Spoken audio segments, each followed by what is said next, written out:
Toni Blum. For those of you who haven't met me, I'm the Associate Provost for Institutional Effectiveness, which is one of those really long, boring academic titles. That generally means that I handle a lot of stuff. Most of the curriculum comes through me. Most of assessment and program evaluation and accreditation kinds of issues all come through me. But my favorite thing to talk about, strangely enough, is the assessment of academic programs. I know that seems weird, but it's because it puts me back into the teaching world where I really live in my head more than anywhere else. I was a faculty member in a psychology department for 23 years, and I still am in my head, so that's okay. The session today really is just focusing on how do you put together a plan for assessing your program or your unit. It's from the perspective of looking at an entire academic program and its appropriate ways of assessing it. That doesn't mean you couldn't apply it at a more course level if you want to, or apply it at a higher, like say, university-wide core curriculum level. But just know that the sort of framework is designed mostly to be looking at things from a program perspective. I'm going to start with just what on earth is assessment. And the first item there is clearly the just sort of obnoxious definition, an ongoing process designed to monitor and improve student learning. That's it. But I think what's more important to understand is the second one, that assessing what you're doing is actually not the goal of assessment. Figuring out what to do about what you find out, that is, adjusting, making changes based upon what you find out with assessment, that's the actual goal of any good assessment plan. So if you've designed it to do nothing other than give you a bunch of numbers that you can put on a report, you're not doing it right. You should be designing it in a way that's going to give you information you can use to make changes if needed. Frankly, I think the most important thing about assessment is it promotes dialogue among faculty if you're doing it right. That is, if you actually build in an opportunity for faculty to sit down and discuss what they discovered through the assessment process, then you will start having the kinds of conversations that actually really matter and really make a difference. Assessment is not a solution to anything, really. It doesn't guarantee that. I like my favorite one is the first one. It guarantees nothing by way of improvement, no more than the thermometer cures a fever. It just tells you if there's something going on. It tells you if everything's fine, or occasionally if everything's not fine, and you need to do something. That's all it does. To make it work properly, you have to do more with it, right? I do know that a lot of people really, really obsess in their assessment plans, and I'm looking at you engineers, about finding the absolute perfect measurement tool, right? I think you need to be very careful to not decide that objective quantifiable data is the only data that's useful, or that perfectly well-designed experiments in research with the double blind is the only possible way to figure out whether there's something going on. It is better in this particular case, when you're looking at assessment, to be generally right than absolutely precisely wrong, because you are measuring the wrong thing, perhaps. All right? We are not trying to design an assessment plan that is so precise that it will tell you every single thing you need to know about every single student. This is not aerodynamics. We're not worrying about whether the wing falls off the plane. The wing will not fall off the plane. All right? We don't have to be right within 0.00005 at all. I think the most difficult thing to understand and to get across to faculty, if you are a chair or a program director or a leader of a unit, is that people initially view assessment as an evaluation of themselves. It is not an evaluation of any given person. It is not even an evaluation of the value of a program, right? Nobody wants to be evaluated. We know this, right? This is not what it's designed to do. It's designed to help you improve things. So why do we do it? Let's face it, the first reason we do it is because we have to do it, right? We do it because we have to meet expectations of external bodies, accreditors like SACSUC, ABET, AACSB, ACS, NK, KCREP, and there's a million others out there, many of which are part of UTEP's processes. But you should really be doing it to take control of your own programs and of your own classroom. Because if you do assessment right, it actually allows you to make really intentional connections between your expectations of your students and the actual learning and pedagogy that happens in the classroom and the development of your curriculum as a whole. If you do it right, you can actually make connections between those things, and that can allow you to make a really big difference and take more control of your program, right?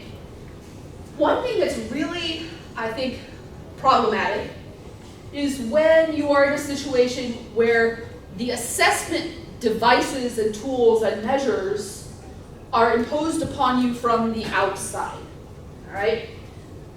So, for example, assessment in the K-12 world has dramatically impacted what happens in the K-12 classroom, right? They spend more time focusing on getting students to pass those STAR and TA and those kinds of exams than they do really making sure they get the fundamentals of education right, because they have to. The benefit of being in higher ed is we get to, so far, we get to design our own assessment processes. We get to say, this is what it means to be a good writer, to write like this. And we then get to design our pedagogy to meet that, not to meet what somebody else tells us is good writing. Right? I think that's the most critical thing. That is why I say it helps you to take control of your program. If you don't do it, then what you are ending up doing is really allowing sort of the whims of the world to control your program, because it'll just be sort of what students think they might be getting out of your program that will be reported outward, not what they really are getting out of the program.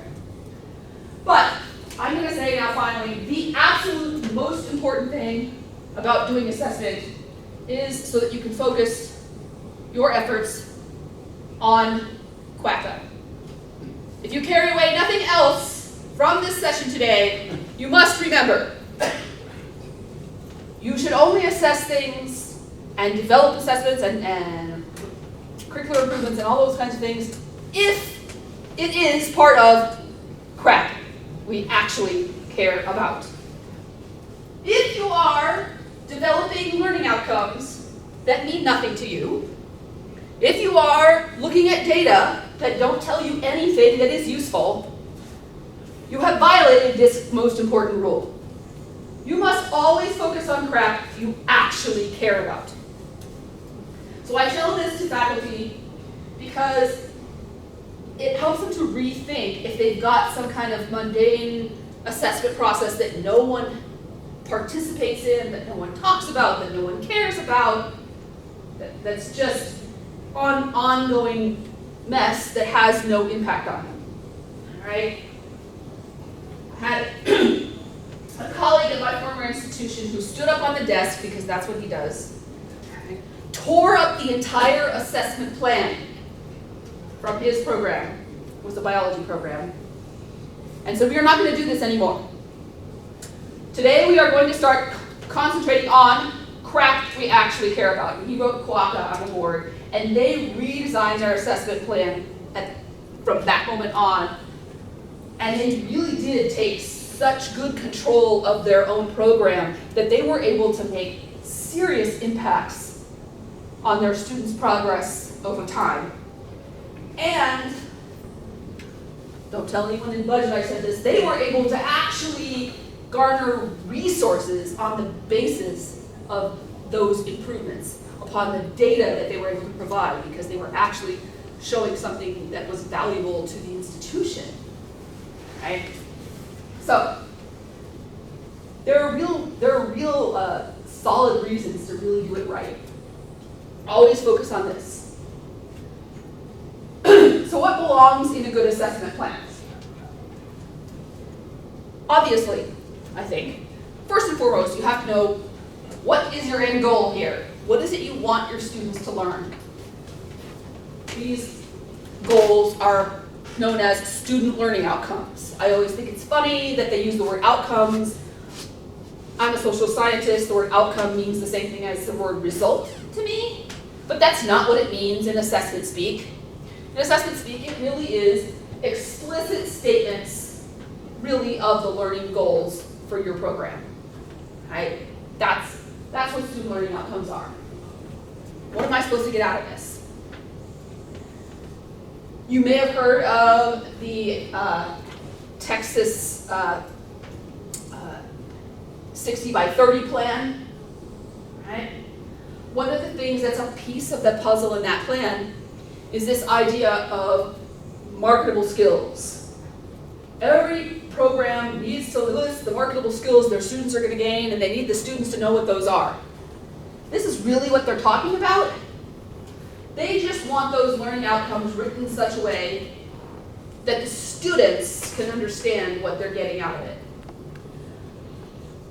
I recommend, as you are building your student learning outcomes or reviewing your student learning outcomes, to also think about ways you might translate that into student speak, or actually more like parent speak, really. Because the parents are the ones that like to think of these things as marketable skills. After all, they don't want junior living at home at age 35, right? So, unless he's leading the household, but that's a whole different thing, right? But thinking about your student learning outcomes as something that can be translated easily to marketable skills that they can put on a resume, for example, will help you, I think, to write them in a way that's very clear and very explicit. For everybody to know, what am I supposed to be getting out of this? Why am I in this program? Okay. You also should have a curriculum map. I have a whole workshop on this coming up later, but a curriculum map isn't really that complicated. It's just a way of depicting where do those learning outcomes and goals live in your curriculum. Which courses drive students down the path to gain that skill, right? How do you align what you do in your sequence, in your degree plan, with those learning outcomes that you've developed? So, is there a connection? Where is the connection? Right? An assessment plan should also have a timeline. You should be thinking about what will be assessed when. Some programs, especially those that have to have professional accreditation, external accreditors other than the generic university one, the timeline is kind of built in, right? They'll say you have to evaluate everything every year all the time, right? In general, that's not really the best plan. Usually, and actually most accreditors are starting to loosen up this. They realize that there are ways of actually balancing what you measure and when. It's generally best to be thinking about doing your assessment on a cycle. these 2 or 3 outcomes in odd years, these 2 or 3 in even years, maybe this one only once every 4 years at the end of the full 4-year program, right? There are ways of designing your assessment planning and process with a timeline that allows you to actually do something with the information.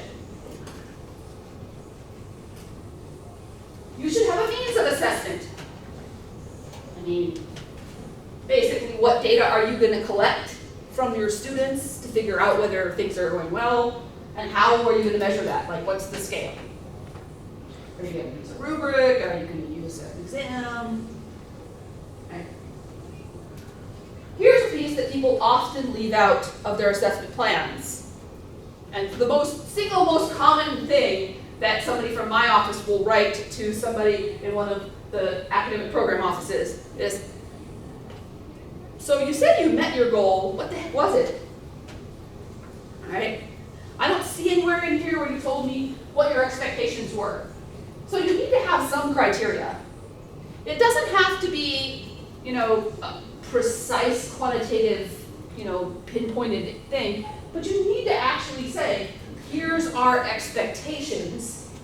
This is what we want to happen. Because otherwise, once you get the results, then how can you effectively say whether or not students met those expectations? So you need something in there. A lot of times, this is the part people struggle with the most. How do I even set that bar? If you've not done it before, my recommendation is to kind of look at other measures that you do have available to you and guess where you think your students are going to be and shoot a tiny bit higher, right? But sometimes you have to start with just a purely arbitrary thing and then figure out what happens next. When it's the first time you've ever measured something, you may not even have a good guess about where students are. And you can say, this is the baseline here. We're trying to figure out where they are. But you do need to have something that will allow you to decide whether this is good enough or not. And then, another part of a good assessment plan, you need to have some kind of way to make sure that you are talking with one another after you get the results. You need to set up a way that your program, your department, your faculty will be making decisions. When will they discuss these things? Who will decide what you will do about it? All right. Who will plan any steps that you have to have in response to that? Okay. Now, these are not the elements that necessarily all go into a learning outcome report. We'll be talking about that a little bit at the end. But if you don't have these things, you can't actually have a good solid plan for how you can get to a report.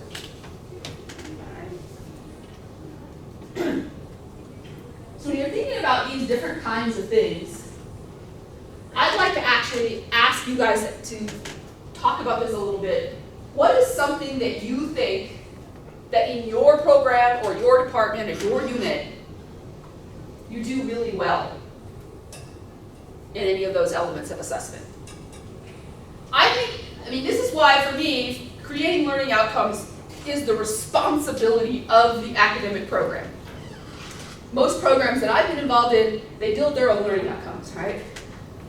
The professional accreditation associations sometimes have learning outcomes that everyone must meet, or they'll have something that's called a set of competencies that can be mapped to learning outcomes, right? Okay. And to what extent those are developed by people who know what they're doing, and to what extent they're developed by people who don't, I think that probably varies from agency to agency. But I think it's a terrible idea to have someone who doesn't know anything about it build the outcomes. I think for the most part, the benefit of being in higher ed is that you can write your own learning outcomes. Now, even ABET lets you write learning outcomes other than the ones that as long as you deal with it's not A through K anymore now, it's 1 through 7, right? As long as you deal with 1 through 7, you can throw in a bunch of others if you want, right? You're not just waiting until you start writing a report for ABET or AACSB or BCLS or any of those things. You're not actually waiting until that moment to go, oh, we have a problem and we need to do something about it, and now we can't do it, we don't have time because the visitors are coming next year and there's not a chance, right?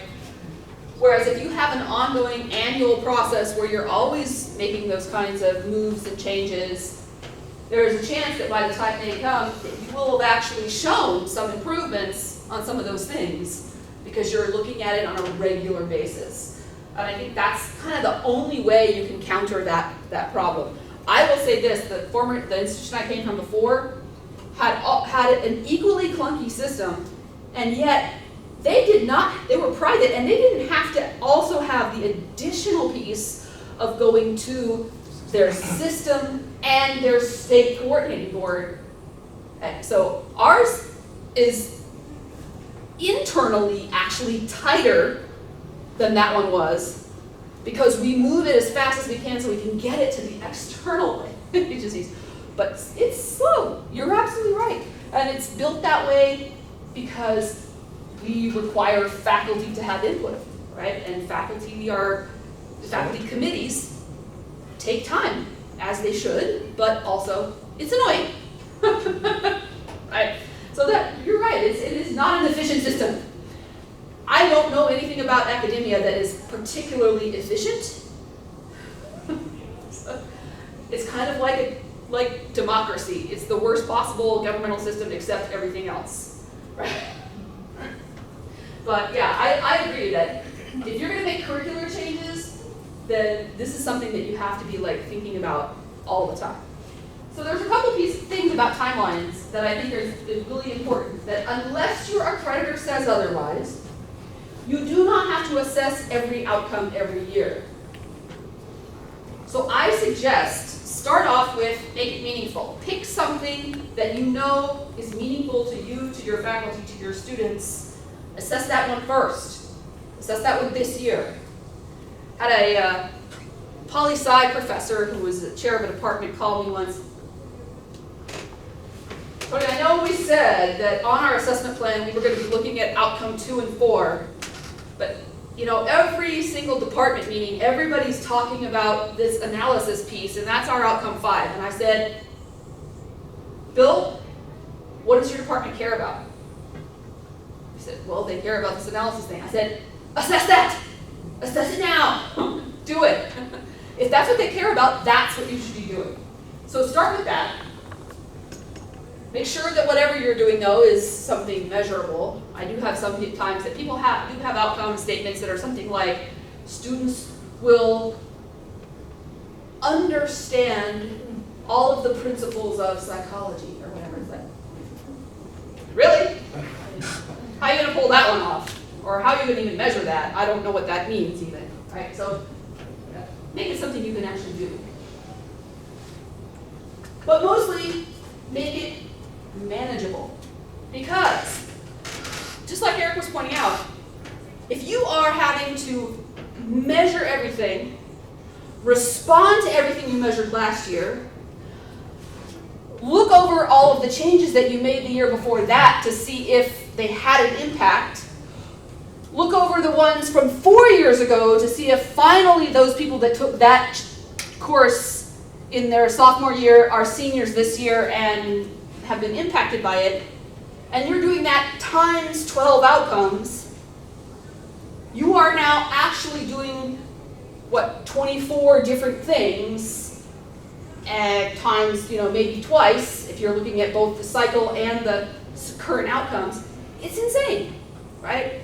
So I highly recommend, if it's at all possible, to focus on 1 or 2 per year that you measure, 1 or 2 per year that you are trying to impact or have an action plan on, and 1 or 2 per year that you're going to follow up on from whatever you did a couple years ago, so that you're not trying to figure out everything all the time.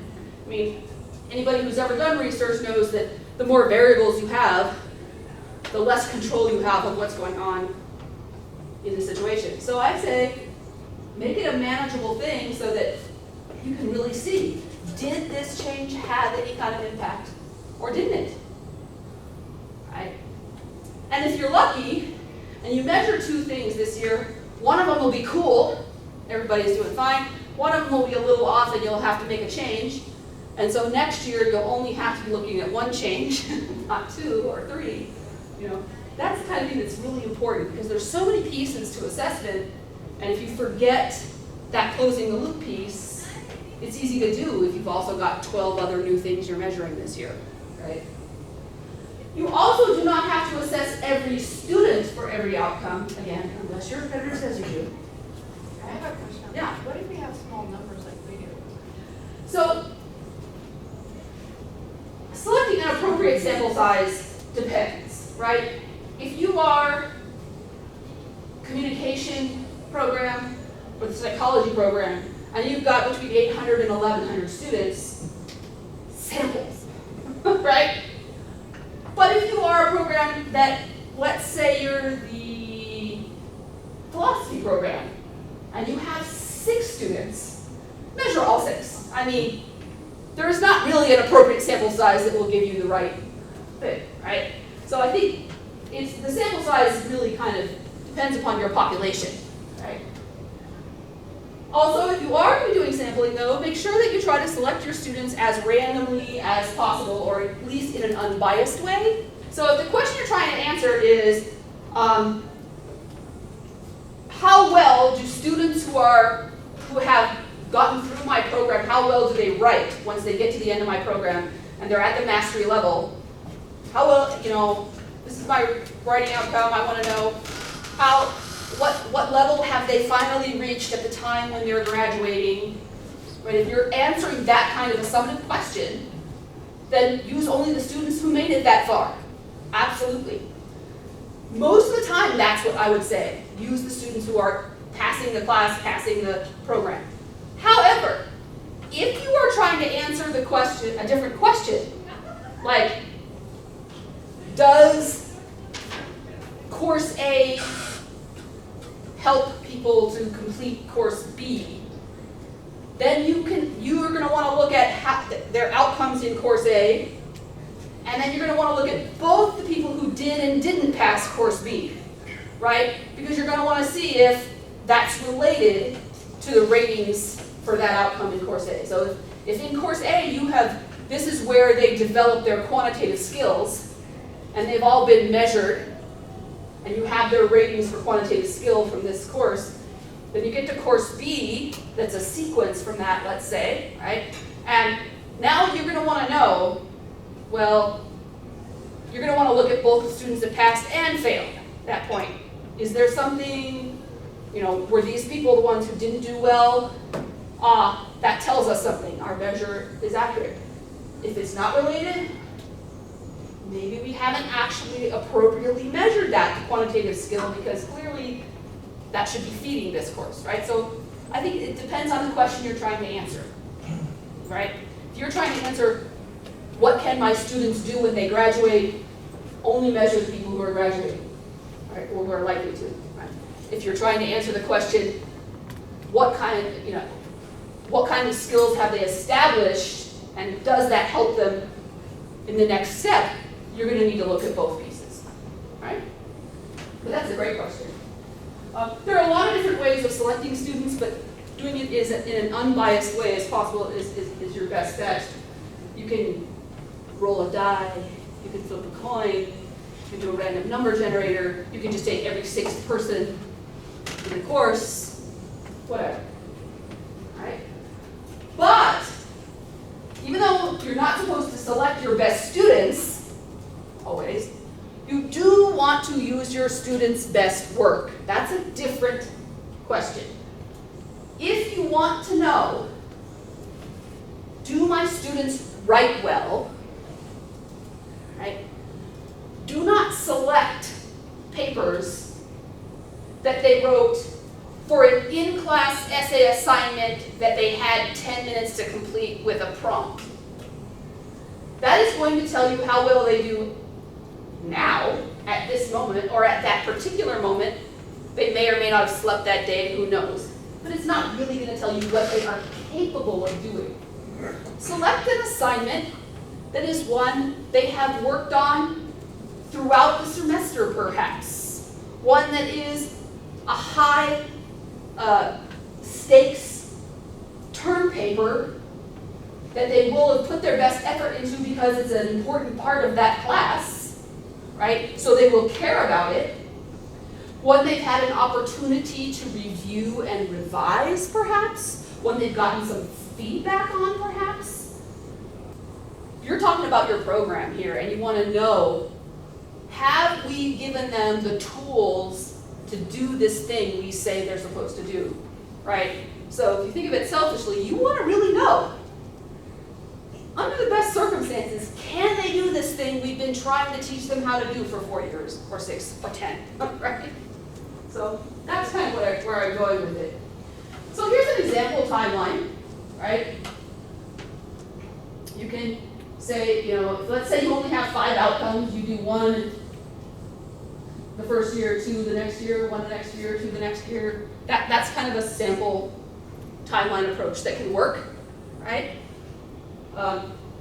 You don't necessarily have to identify whether you're going to do them fall or spring if it's something you, but this particular program decided to do that. Notice that they have multiple sections of the course that from which they draw things, and so they do fall and spring for that one. That's the kind of thing. It would be a typical kind of timeline. Let's talk a little bit about measures, because that's the next step. Let's suppose now we've figured out exactly what our timeline is. We now want to talk amongst ourselves and exactly how are we going to measure this thing that we want to measure? All right? So, again, it's going to depend upon what your goal is here. If what you're trying to measure is something that is benchmarked against some kind of a national norm, then you might be using standardized tests. Some people do, some people don't. All right? If, for example, you have students who are going to have to pass a particular test, like say the NCLEX for nursing, right? Something like that, then you probably should use something akin to that as part of your assessment, right? Because that's part of the goal. You need students to be able to pass that test, right?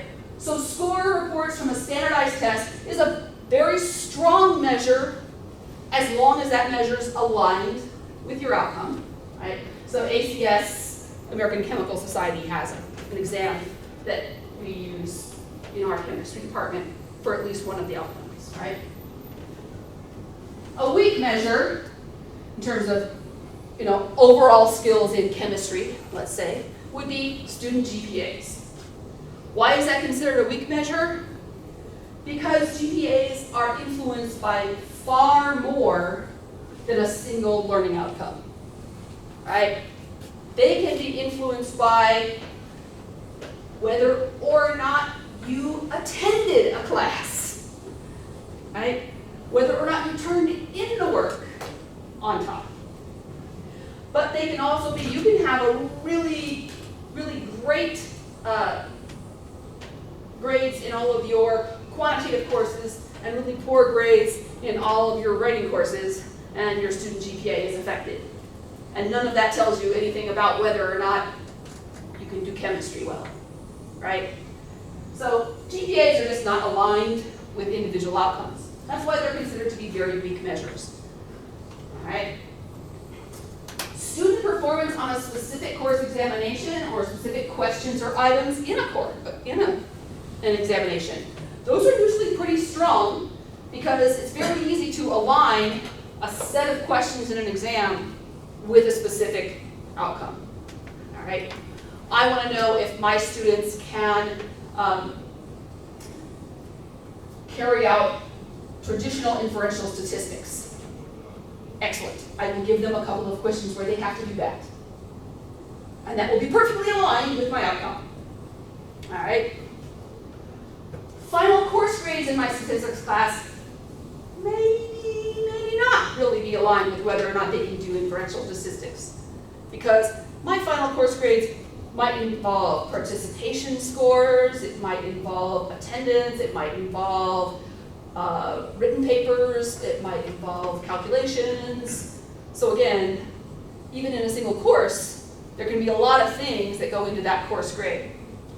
I taught a capstone course in senior research, had a student who stood up and gave the best presentation of a research project I have ever seen. The research from which it was derived was junk. It was so poorly designed and poorly executed. There were very few actual subjects that completed the process. It was awful, right? So his grade in the course did not really reflect his ability in oral communication. But if you were going to be looking at his ability to present orally, to use oral communication skills, and that was the outcome you were going to look at, you want to actually look at how well he did that thing, not his grade in my course. Because his grade in my course would not tell you the answer that you wanted to hear, right? He went on, by the way, to become a professional comedian. So good. He's not a psychologist, thankfully, for the rest of us. But he's a really good speaker. So, final course grades, too many factors, right? Now, this was more controversial. A rubric-based analysis of a course assignment is generally considered to be a stronger measure than an instructor grade on a course assignment. Why is this? Well, there are a lot of different reasons why accredited bodies and evaluators don't like instructor grades. One of them is very simple. Rubric-based analyses actually usually mean that more than one person has weighed in on the value of this piece of student work.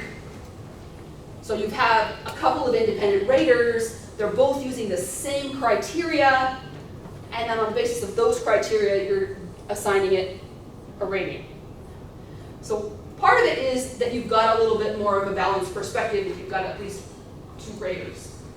Well, the other thing is that grades even on assignments can incorporate factors other than how well they actually wrote or how well their argument was developed or how well they analyzed the data related to the argument, right? Again, if you just consider a research paper by itself, there are multiple outcomes you could derive from that, right? It could be writing, the written communication component. It could be the logical argument and critical analysis component. It could be the interpretation of data. All right, all of those things could be in that assignment and could have factored into that grade. So part of it's about having balanced perspective, so you have multiple raters, but part of it is because grades are not the same thing as assessment on a single outcome.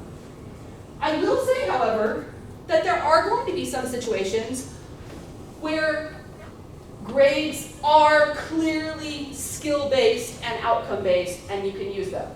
One example would be an instructor evaluation of clinical or laboratory work, a checklist, a scoring sheet of some type, something like that. I absolutely let people use field practicum grades as outcome measures because the check sheets for the field practicum grades are almost always exactly aligned to the actual outcome, right? So yeah, of course, if in fact the grading process is actually aligned specifically with the outcome, it's based upon a skill, then instructor grades are a perfectly logical way to do it. It's just that that's not a very common thing, right? There are situations where the grade you give is really based literally on the rubric for the outcome. Those kinds of situations are few and far between, right? So the overall lab grade for this student might not be great, but the instructor's checklist evaluation of how they performed in the laboratory might be actually perfectly fine, right? But these are just some examples of types of measures that I've seen, and people kind of trying to understand why are grades not working or under what circumstances might they be effective. It's really all about alignment. For measures, it's all about alignment. Are you measuring the thing you say you're measuring?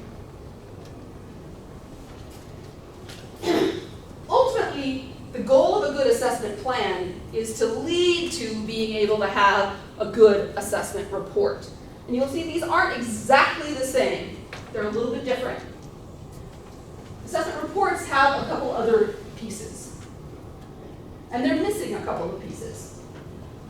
So assessment reports, they have student learning outcomes, just like assessment plans do. And they should be the same. I've had some interesting ones where here's my assessment plan, and here are my assessment reports, and they're not the same outcomes. That's odd. Don't do that. Or, simple process, if you decided to change, then just change your plan so that it does allow it. You can change your plan, it's okay, but let people know. Okay. Means of assessment. In the means of assessment, you want to be careful to describe both the evidence that you collected, like what student work did you use, right? Surveys, whatever. And the measure that you use to evaluate that. Is it scores on some kind of rubric? Is it a survey scale? Is there some kind of test score? Is it benchmarked against something? That kind of thing. That should look the same, really, essentially, as what we had in the plans. All right? Notice I don't have a curriculum map up here. You don't have to provide your curriculum map for an assessment report. The curriculum map is what you use to figure out where you're going to gather the data, right? But that doesn't have to be part of this. Results of these evaluations, whatever this assessment you did, now you have to have the results. The results need to be there. All right. Biggest problem I see in assessment reporting, people stop right there. I'll tell you this. If you have the greatest measures anyone has ever seen, and the most beautiful results anyone has ever seen to those measures, you can still get into all kinds of trouble with evaluators of assessment. And because they don't care that you've collected the data. They care that you are doing something with it. That's what they care about. So the next two pieces are way more important than the ones before. You can have really flaky measures, but really solid review, discussion, and action plans, and get away with it. The reverse is not true. All right? So you need to have something in your reports that shows that you, as a faculty, as a program, as a group of staff, whoever is doing this evaluation, has actually looked at that data, compared it to whatever your targets were, whatever your expectations were, and thought about it, and discussed it, and done something with it. Right? And then they're going to look to see if you've gotten any, if you've created any action plans. Show us what you've actually done. Did it lead to any improvement? Did it not? It doesn't have to, but you have to at least look and see if it did. That's what they're going to pay the most attention to. The times when we have had trouble here at UTEP with reviewers has been in this last part. When they go buzzing through all of the beautiful reports and they see no follow-up needed. That's it. That's what they see. 12 times in a row, no follow-up needed. Only 56% of my students passed, but no follow-up needed. Right. So what should I say I'm following up on? What should be in my discussion of my findings? Well, you can respond with curricular decisions, like you said. Probably the most common thing, if you really are discovering a serious issue, curricular decisions might be, you might have to say, well, we're going to rebuild the curriculum, we're going to tweak this or that. All right? But sometimes that's not necessary. Sometimes it's just pedagogical changes. All right? Maybe what you discovered was everybody thought that XYZ was being covered in the intro course, but when you sat down and discussed it amongst yourselves after looking at the results, Bob says, well, I thought you did that. Well, no, I thought you did that in your course. No, I thought you did that in your course. Oh, damn. So assignment into this sophomore level class that does this thing, and then lo and behold, our juniors will be fine, right? So a lot of times it's just pedagogical changes. It doesn't have to go through a whole curricular process. It's just that we missed the boat and didn't really realize that we weren't actually keeping our ducks in a row here. This literally happened in my psych program of my former institution. Everybody thought that somebody else was introducing APA style writing. And so when people got into the junior level class, they were supposed to be reinforcing that skill, not teaching it.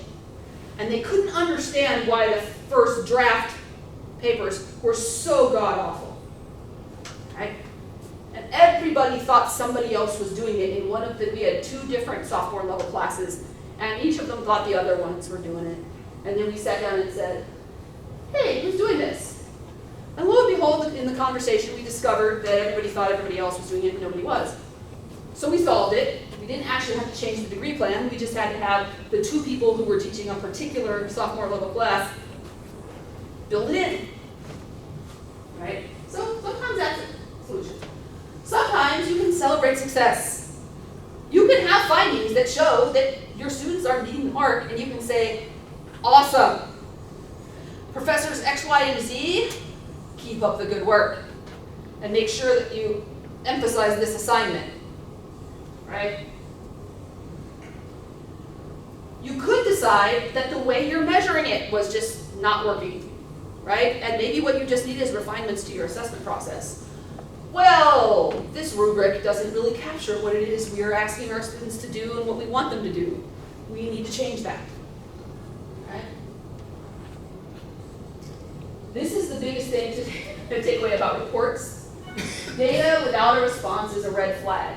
Now, why am I telling you this in the assessment planning session?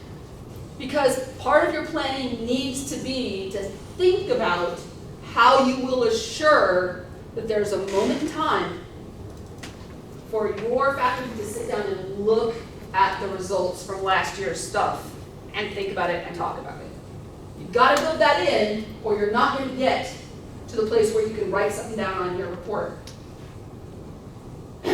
Perfection is highly suspect. If 100% of your students are meeting 100% of the goals 100% of the time for every single outcome for 3-4 years in a row in your cycle, how many of you, as a reviewer, if you were one that was reviewing it, would be looking at that and going, oh, that makes perfect sense, right? I mean, they're faculty just like us when they're doing these reviews. They're looking at that and they're going to like, something stinks here. Either you're setting the bar way too low if 100% of your students meet it 100% of the time on every single outcome, or you're lying to me, right? This is not about public relations, right? These are not reports that are going to be posted in the El Paso Times, right? Here's how wonderful our students are. That's not what this is. That's not what assessment data is about. It's about helping us to improve, get better, to change, to do things differently, to keep up with changes in our field, all of those kinds of things. Compliance in reporting is responding to findings. That's what compliance means. Compliance is not meeting all your goals. So I have a lot of folks who are like terrified, what if I set my goal at 75% of students are going to get an 80% or better, and I don't meet it? Fine, then just talk about what you're going to do about it. Compliance has nothing to do with whether or not you meet your goals. It has to do with whether or not you respond to your findings. So that's what accreditors care about. Are you responding? So here's a typical report, right? You've got the learning outcome, means of assessment, results of assessment, your departmental program review, recommendations for your program, recommendations for future assessments. Very straight up. What it looks like in our online system is like this, but it's exactly the same thing. The only thing that's an additional bit to that is that I also actually provide a space for people to talk about follow-up on last year and follow-up on the year before if they want to.